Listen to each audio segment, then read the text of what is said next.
The U.S. mistakenly targeted and killed an innocent aid worker for an American company in a drone strike in Afghanistan. The New York Times suggested in an investigation into the country's final military action of the recently concluded 20-year war. The victim, the newspaper said, was 43-year-old Zamari Ahmadi, who died with 9 members of his family, including 7 children, when a missile from a U.S. Air Force Reaper drone struck his car as he arrived home from work in a residential neighborhood of Kabul.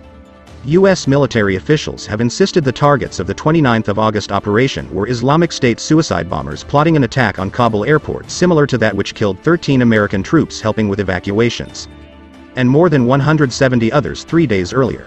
The action, General Mark Milley, chair of the U.S. Joint Chiefs of Staff, insisted, was a righteous strike against ISIS-K members who had been observed at points during the day loading what a surveillance team thought to be explosives into the vehicle and visiting a known safe house of the terrorist group. But the Times reporting, compiled from extensive video analysis, interviews with Ahmadi's colleagues and family, and visits to the scene, casts considerable and potentially devastating doubt on that U.S. official version of events. What the U.S. military observers figured was Ahmadi acting suspiciously, the newspaper said, was him going about his normal business as a worker for the California-based aid group Nutrition and Education International. His duties that day included dropping off colleagues at various places in Kabul, according to the director of NEI in Afghanistan interviewed by a Times reporter. And the explosives in the vehicle were water cartons that Ahmadi filled from a hose at his office and was taking home to his family. We have nothing to do with terrorism or ISIS.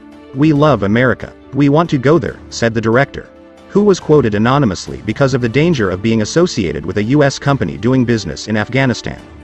The Washington Post also published its own investigation into the deadly U.S. strike, which reached similar conclusions, including that there was no indication of a second, larger explosion at the residential compound that Milley suggested was evidence of explosives in the back of the Ahmadi's car.